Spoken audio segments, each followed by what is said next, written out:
ابراہیم علیہ السلام نے کہا میں تو ہجرت کر کے اپنے پروردگار کی طرف جانے والا ہوں، وہ ضرور میری رہنمائی کرے گا۔ اے میرے رب مجھے نیک وقت اولاد عطا فرما۔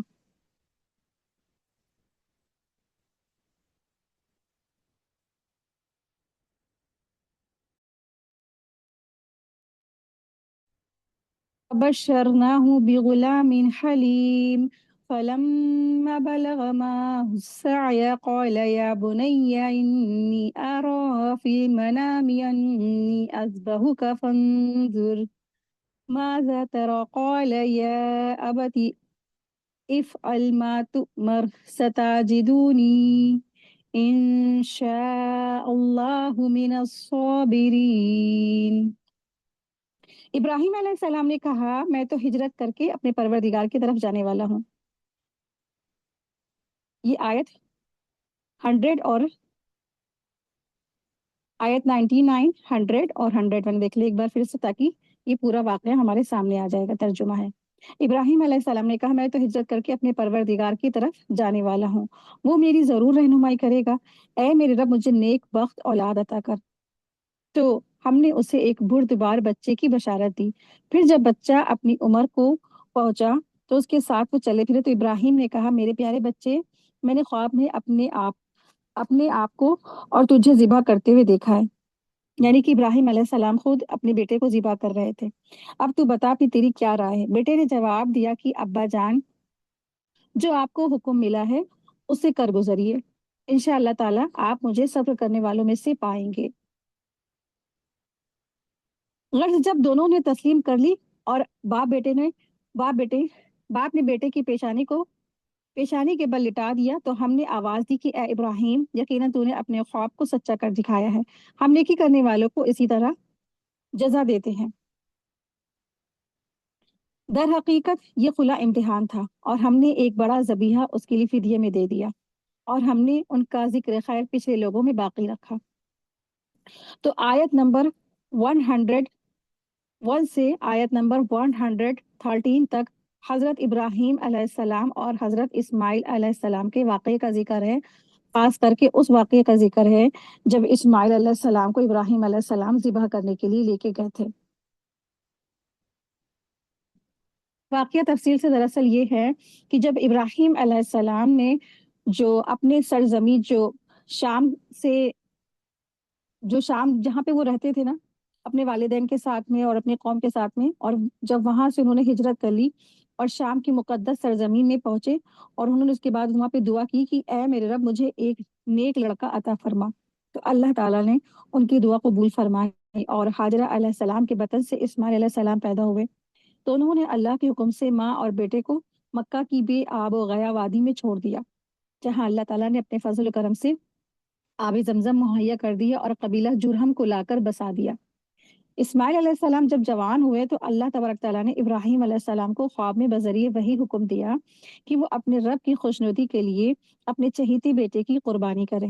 انہوں نے اپنا خواب بیٹے سے بیان کیا اور ان سے مشورہ طلب کیا، تو بیٹے نے کہا ابا جان، آپ کو جو حکم ہوا ہے اسے کر گزریے، انشاءاللہ آپ مجھے صبر کرنے والا پائیں گے۔ ابراہیم علیہ السلام بیٹے کو ساتھ لے کر مینا کی طرف چل پڑے، اور جمرات کی جگہ پہنچ کر انہیں پیشانی کے بل لٹا دیا۔ اچانک دیکھتے ہیں کہ وہاں ایک مینڈا کھڑا ہوا تھا۔ ایک غیبی آواز آئی کہ آپ اپنے بیٹے کو چھوڑ دیجئے اور مینڈے کو ذبح کیجئے۔ اللہ تعالیٰ نے فرمایا کہ ہم نے ابراہیم علیہ السلام کو آواز دی اور کہا کہ آپ نے اپنا خواب سچ کر دکھایا ہے، اور کمال طاعت اور عظیم ترین صبر و استبات کی دلیل پیش کر دی ہے۔ اب آپ بیٹے کو ذبح نہ کیجیے، ہم احسان اور عمل کرنے والوں کو ایسا ہی بدلہ دیا کرتے ہیں۔ بے شک یہی وہ کھلی سری آزمائش ہے جس کے ذریعے سے مخلص اور غیر مخلص کا امتیاز ہوتا ہے۔ تو یہ ابراہیم علیہ السلام کا امتحان تھا۔ اللہ تعالیٰ نے ابراہیم علیہ السلام کی 2 مرتبہ بہت بڑی آزمائش کی۔ ایک جب بڑی آزمائش تھی جب ان کے لیے بڑا سا آگ کا الاؤ تیار کیا گیا تھا اور ان کو اس میں ڈالنے کا حکم دے دیا گیا تھا، اور پھر دوسری آزمائش یہ تھی کہ خواب میں ان کو دکھایا گیا کہ وہ بیٹے کو ذبح کر رہے ہیں۔ تو انبیاء کے جو خواب ہوتے ہیں وہ سچے ہوتے ہیں، وہی الہی کے ہی ایک اشارہ ہوتے ہیں، تو ان کو جو خواب دکھایا جاتا ہے ان کو وہ کام کرنا ہوتا ہے۔